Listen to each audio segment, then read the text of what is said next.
Good afternoon, and I'm joined here today by our Chief of Detectives and the Police Commissioner and Chief of Department because we have a strong person of interest in the shooting that shook our city last week. CEO Brian Thompson of UnitedHealthcare was the victim of a senseless act of violence. Our officers have been working around the clock.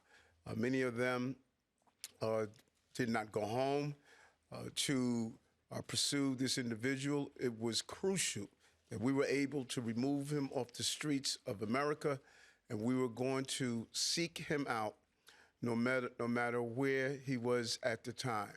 And so this is a strong person of interest. The police commissioner and chief of detectives will go over where we are right now in the investigation. He matches the description of the identification we've been looking for. He's also in possession of several items that we believe will connect him to this incident. How did we do it? Good old-fashioned police work. The chief of detectives and the police commissioner made the decision to release as much of a photo that we had at the time. We sent it across the country, and someone, a McDonald's employee, did something we ask every American to do. If you see something, say something, but most importantly, do something. And they did. And because of that, we believe we have a strong person of interest to deal with this case. I want to now turn it over to the Police Commissioner of the City of New York, Commissioner Tisch.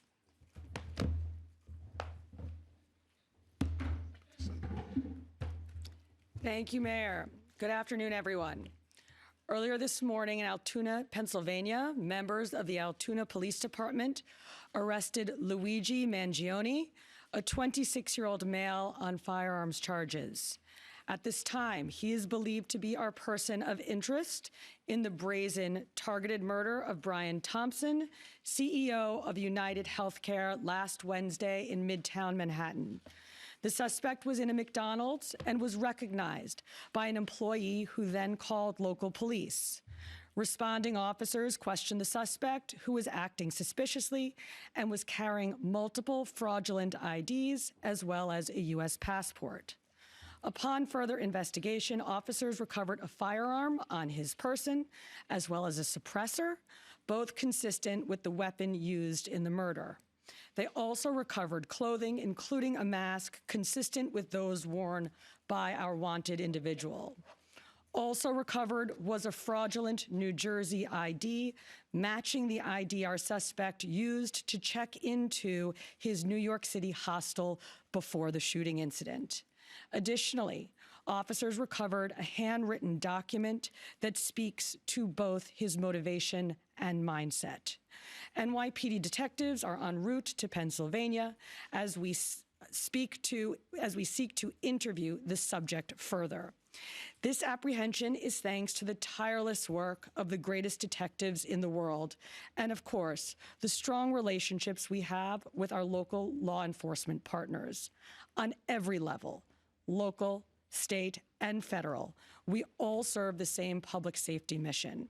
And this case, which captured the attention of an entire nation, is another example of how connected we are and how important it is to work together, share information, and pursue every lead. For just over 5 days, our NYPD investigators combed through thousands of hours of video, followed up on hundreds of tips, and processed every bit of forensic evidence, DNA, fingerprints, IP addresses, and so much more to tighten the net. We deployed drones, canine units, and scuba divers. We leveraged the domain awareness system, Argus cameras, and conducted aviation canvasses. And our detectives also went door to door, interviewing potential witnesses and doing the good old-fashioned police work that our investigators are famous for. This combination of old school detective work and new age technology is what led to this result today. And we must also acknowledge the instrumental role the media and the public played in this case. The images that we shared with the public were spread far and wide, and the tips we received led to the recovery of crucial evidence. We should never underestimate the power of the public to be our eyes and our ears in these investigations. This is the third time in 3 weeks that a member of the public has seen something and said something and done something that led to a high-profile arrest. The triple stabbing homicide in Manhattan, the gunpoint robberies in Queens during which an NYPD officer was shot, and now this. Now, the case will continue through the criminal justice process, and while we are proud of today's accomplishment, we must, of course, remember that a family is in mourning. I want to again extend my sympathies to Brian's family, his co-workers, and all who knew him. Finally, I want to thank the women and men of the NYPD, especially our Detective Bureau personnel, with a strong assist from our intelligence analysts. We also thank the SAC of the FBI's Criminal Investigative Division, Leslie Rodriguez-Bekshies.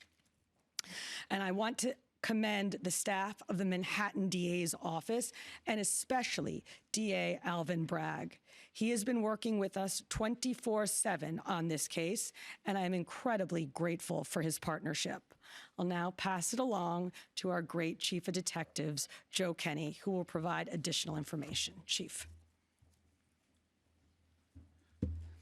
Thank you, Commissioner. Good afternoon. As the Commissioner stated earlier, a male was taken into custody today in Altoona, Pennsylvania this morning. He has been identified as Luigi Nicholas Mangione. He's a male, 26 years old. He was born and raised in Maryland. We know he has ties to San Francisco, California, and his last known address was Honolulu, Hawaii. He has no prior arrest history in New York. Members of the NYPD Detective Bureau are currently traveling to Pennsylvania with members of the Manhattan District Attorney's Office to interview this subject.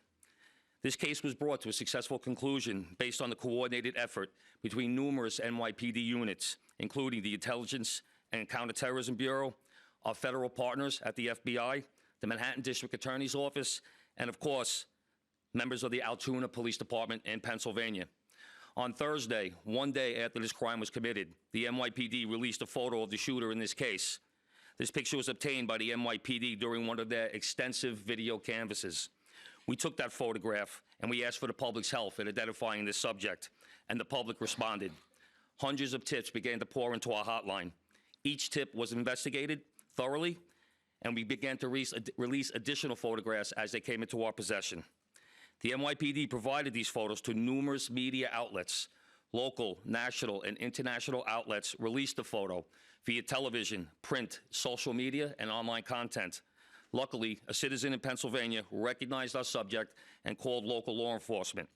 Members of the Altoona Police Department responded to the call, and based on their investigation, they notified the NYPD. This investigation is still active and ongoing. Thank you very much.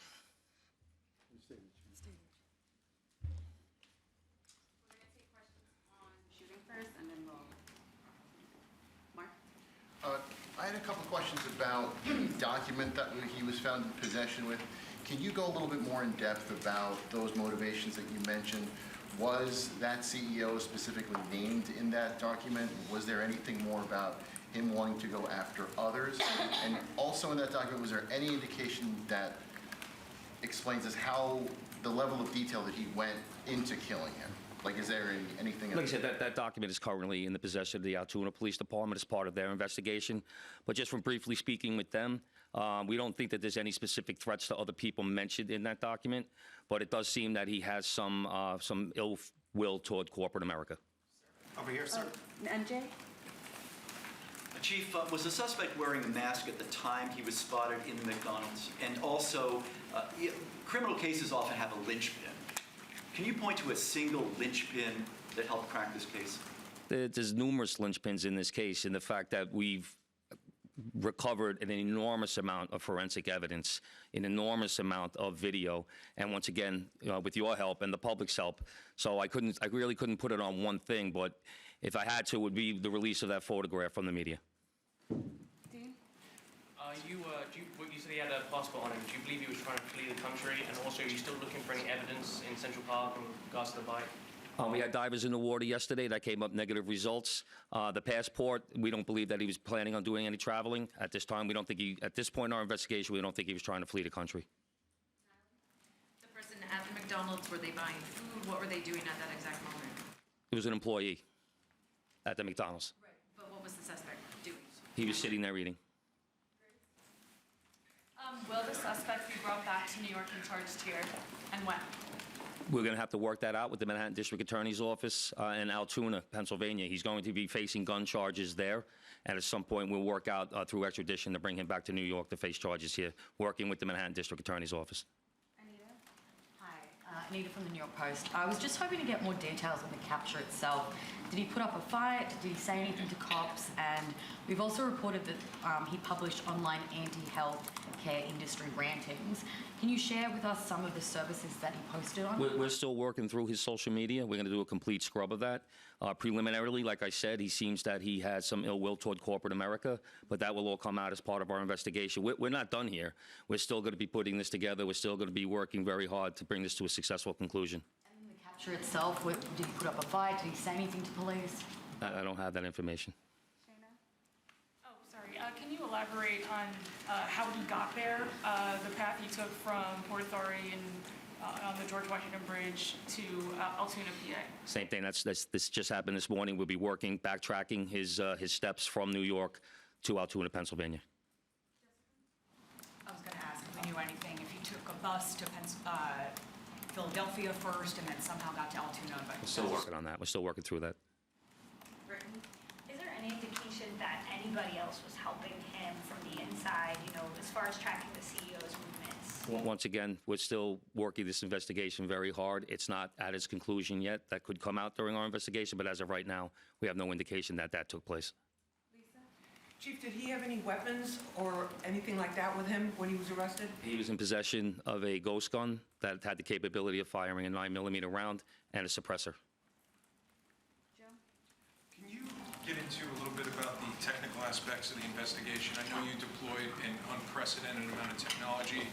You also activated the Sentry program through Intel. Can you talk about how that is going to play into actually building the case as far as cell phone and all of the other technical aspects of what you've done?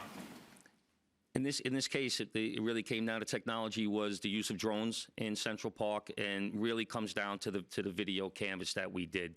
We used every source of video that we could collect, hundreds and hundreds and hundreds of hours from hundreds of sources, and that helped bring this to where we are right now. The gun is it believed to be the gun he used in the shooting? And there was some talk that it was a veterinarian type gun. Is that accurate? No, as of right now, the information we're getting from Altoona is that the gun appears to be a ghost gun. May have been made on a 3D printer. The capability of firing a 9mm round, obviously that will come out during our ballistics testing. Oliver? Yeah, Oliver Barnes from the Financial Times. Do you have any indication how long this handwritten, is it a handwritten manifesto that you found on the suspect? And then also whether or not he put it online at all? Don't know if it's online. As of right now, it's a handwritten 3-page document. Chief, does he have ties to that area, and was he someone who you knew by name before his arrest? We believe he may have attended college in Pennsylvania, but like I said earlier, he has ties to Maryland and California and Hawaii. And you knew him by name before today? Was his name on your radar? Excuse me? Was his name on your radar? Was he someone who you had been looking into before his arrest? No, we did not have his name prior to today. Brent, okay. Does he have any prior arrests? I know there were none for New York City, but is there any prior arrests anywhere else in the country? We have not come across any arrests in the country. Chief, hi, how are you? On two things. On the ghost gun, is it something you're going to be looking into to see if he made it himself and can he make that himself? Or would he have to buy the gun the way it was? No, once again, that'll be part of our investigation as we follow up. I mean, obviously he's going to face murder charges, but is there any chance that he could face any other charges because he was targeting the CEO and because of his writings and other things that we're now finding on him? Potentially federal charges or That other determination will be made by Alvin Bragg. Yes, what connections does he have in Pennsylvania that you know of, and are they in Altoona specifically? We believe he attended college in Pennsylvania. Does he know anybody in Pennsylvania? Or Wouldn't be able to tell you that. All right, we're going to take one more question from shooting Marla, and then we're going to go. You talk about the manifesto having said things against corporations, but specifically UnitedHealthcare, and do you believe that Mangione acted alone? We believe at this point, our investigation is leaning toward he was acting alone.